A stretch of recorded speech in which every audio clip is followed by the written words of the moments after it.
I present to you the great and powerful Ryan Macbeth. The man, the legend. Thank you, Joe. Just do me a favor. Push that Sure. closer. You can either Like get that? you can just push it closer to you.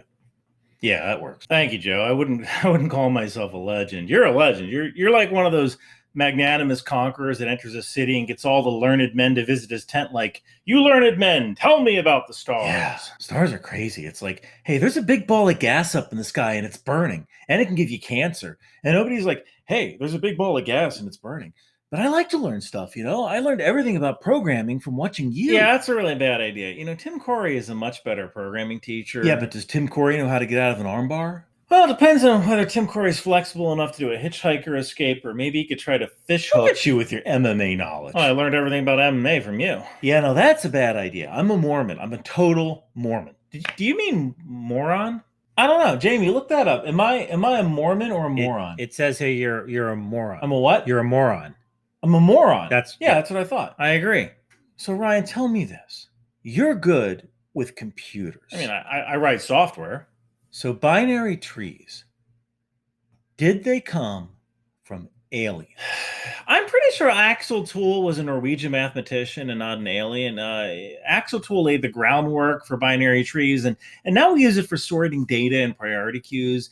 It's probably one of the most important data structures we have. So then, why is it so hard to reverse a binary tree? It's actually not that hard. Let me show you. Do you have some cups? Sure, here's some Dixie cups. Shout out to Georgia Pacific Paper, subsidiary of Coke Industries. And a marker? Yeah, here's a Sharpie. Shout out to Newell Brands. Do you want some Buffalo Trace whiskey to go with the cups? No, I'm going to show you how to reverse a binary tree in a way that even a moron like you can understand. So a lot of programmers avoid learning about binary trees because they think it's hard and they don't think that they need to know how a binary tree works in order to build websites or do CRUD applications. And honestly, they're right. You could go your entire career just doing business process applications and never know how a binary tree works, and you'll do just fine.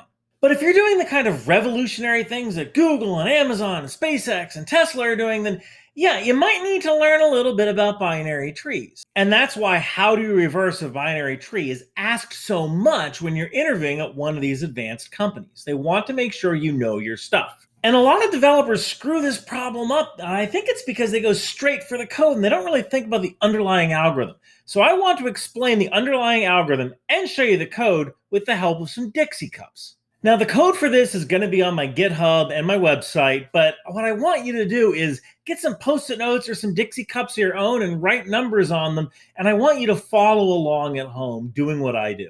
So if you haven't already, please like, please subscribe, leave a comment down below. It helps with the YouTube algorithm, and feel free to connect with me on LinkedIn or Twitter.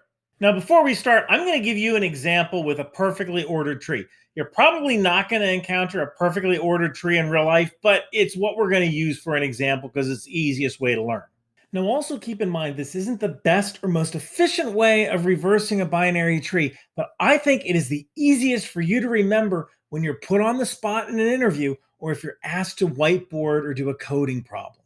You just have to remember the acronym RE-BESSIE, and I'll explain that when we get into it. Now, when I do this, you're going to see me moving cups around. I want you to keep in mind that in a computer, you're not actually moving memory around. You're just moving references to different places. So that's kind of where this analogy breaks down. But again, what I want you to do is understand the algorithm. So let's get started. So in order for me to explain how to reverse a binary tree, I have to explain how you construct a binary tree. You probably won't be asked to do this in an interview, but just in case you are, here's the basics. I want you to imagine that this Dixie cup is an object, and we can actually put an integer inside this cup and keep it there for storage. So if this cup were at the root node or at the top of the binary tree, and we put in number 2, anything lower than 2 will be assigned to the left of this cup, and anything greater than 2 will be assigned to the right. So this is what it looks in code. Here is public class node, and here's your node constructor. Here's where you're going to store the data, inside data. That's what we put in the cup. And here is your left node reference and your right node reference. So what happens when we want to add some nodes to this tree, like 1 or 3? We're going to have a method called compare data. That's going to take the look at the root node and the node we're going to add. It's going to say, hey, is this node to add less than the root node? If it is, well, add it to the left node. If it's greater than the root node, well, add it to the right node. So that's really the secret to binary trees. You're really just ordering stuff that's less than or greater than the current node that you're on. And this can scale from 1 level to 2 levels or more. And this kind of shows the power of a binary tree. If you ordered everything properly on the way in, it's not going to take very long to find the information you're looking for. In this case, it only takes me 3 hops to find the number 3. Okay, so now you know what a node looks like, you know what a tree looks like, you know how to construct the tree, and you know why it's so useful. Now, let's talk about how you can turn this into this, or this into this. Let's talk about reversing the binary tree. Now, believe it or not, this can be done in 6 steps, or technically 7, but you're going to have to use recursion. But don't worry about it. I'm going to walk you through it. So now we get to the acronym REBESI. Now, the RE in REBESI stands for create the reverse method. So that's what we're going to do as step 1. Okay, so I'm going to create a method called reverse that accepts a node to reverse. Now, the B in REBESI stands for both. We're going to check both the left and the right nodes, and if they're both null, then we're at the edge, so we need to return. Okay, so let's drop in if node to reverse left node is null and node to reverse right node is null, return. Else, we're going to do something else. Now that else is the E in REBESI. So what do you do in the else? Well, since the nodes aren't null, you swap them, and that's the S. Okay, so now we're going into the else, and we're going to swap the nodes. Now, I'm not going to get into the swap node method right now. I've already written it, and I'm going to show it to you a little later. Just right now, let's concentrate on completing the algorithm. Odds are, if you're whiteboarding this, you might be able to get away with just saying swap the nodes. So that brings us to the I in REBESI. The I stands for if.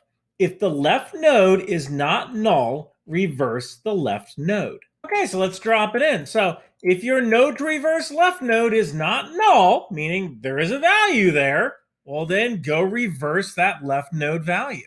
Now this brings us to the final E in REBESI. Else. Again, if it is null, send the right node to reverse. Let's do it. Okay, right under this if, we're going to pop in the else reverse the right node. Now if you get confused about which node to reverse first, remember I in REBESI is to the left of E. So I left before E to the right. And that's it. That's really all you got to do. Let's see it in action. Okay, so I've got a unit test here, and I'm going to take this binary tree here, and I'm going to turn it into this binary tree here. So let's actually run this unit test and walk through it. All right, so remember I said step 1 was to create a reverse method. So here's the binary tree class, and inside that binary tree class is step 1, the reverse method, which accepts a base node. So let's step into this and see what happens. Okay, now I'm at step 2. I'm checking to see if the node I passed in, which in this case is the base node, if the left node is null and the right node is null. Okay, since 4's left node is pointing to 2, we're not done. So we're going to fall right through to the else. Okay, so we fall through to the else, and we get to step 3, swap nodes. Okay, so now this becomes this. Let's see that one more time in memory. So here's swap nodes. The data, the current node that we're on, is 4.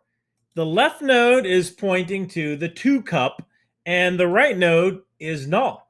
So once we swap the nodes, the left node is null, and the right node is 2. Okay, so now we're in step 5. Check to see if the left node is not null. Well, the left node is null. But don't take my word for it. Take a look at the watch window. Here's node to reverse. You can see the data is 4. The left node is null. And the right node holds a data of 2. So now we go to step 6, which is reverse the right node. So we drop through to the else. And now we get to use recursion. We're going to send the right node to reverse and watch what happens. Okay, so check this out. The right node is a data of 2. So let's step into this. And boom, we end up at the top of the reverse method again. But this time, the node to reverse is 2. So now, using the power of recursion, we're working our way down the tree, swapping nodes as we go. Okay, so now we have that 2 as a root node. We're going to check to see if the left node is null and the right node is null, and it's not. So we go to the else.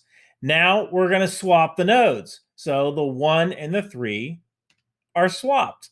But we're not done. Now we have to check to see if the left node, which is now 3, is not null. Well, it's not null, it's 3. So now we're going to pass the left node to reverse, and then something magic happens. We're going back up to the reverse method, this time with 3 as the root node. And now the left node and the right node are null because 3 has nothing below it. So now we return. And now we start returning all the way back up this tree until we hit the end. We just reversed a binary tree. We turned this into this. So we're done. Swap function, swap function. Okay, in case you have to do this, here's how you do it. Create a method called swap nodes that passes in a node, the node you're going to reverse. If the node to reverse left node and right node is null, don't do anything, just return. There's nothing to swap. Else, we're going to create a temp node from this node to reverse data. We're going to assign the temp node left node to the node to reverse left node. Now we take the node to reverse right node and we assign it to the node to reverse left node, and take that node to reverse right node and assign it to the temp node's left node. And that's all there is to the swap function. Now at this point you might be asking, well, when you reverse a binary tree, it doesn't actually seem like it does anything. It just creates a mirror image of the tree. When would you actually do this in real life? Well, my coworker Seymour interviews a lot of people, and he has an answer for you. Well, actually, you wouldn't do it in real life. It's just a question that I ask to determine how well you can think through a problem. And also, I hate you and I hate my life. Seymour, your nuggies. Mom, I wanted the Dino Nuggies! So to sum it all up, it's not that hard to reverse a binary tree. Just remember the mnemonic, re-Bessie. Create the reverse algorithm. If both the left node and right node are null, return. Else, swap the nodes. If the left node is not null, send the left node to reverse.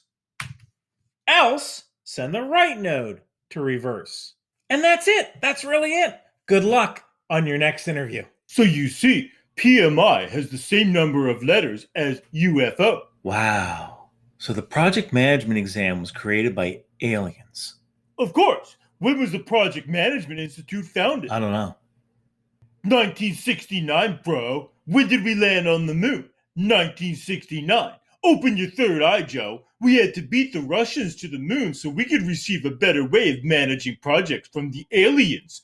The secret to project management was on the moon. It was on the moon, Joe. Wow. That's the stupidest thing I've ever heard. But, how else do you explain the awesome power of project management? I don't know. You read a book and took a test? Take your medium polo and your beach muscles and get out of my studio. We're done.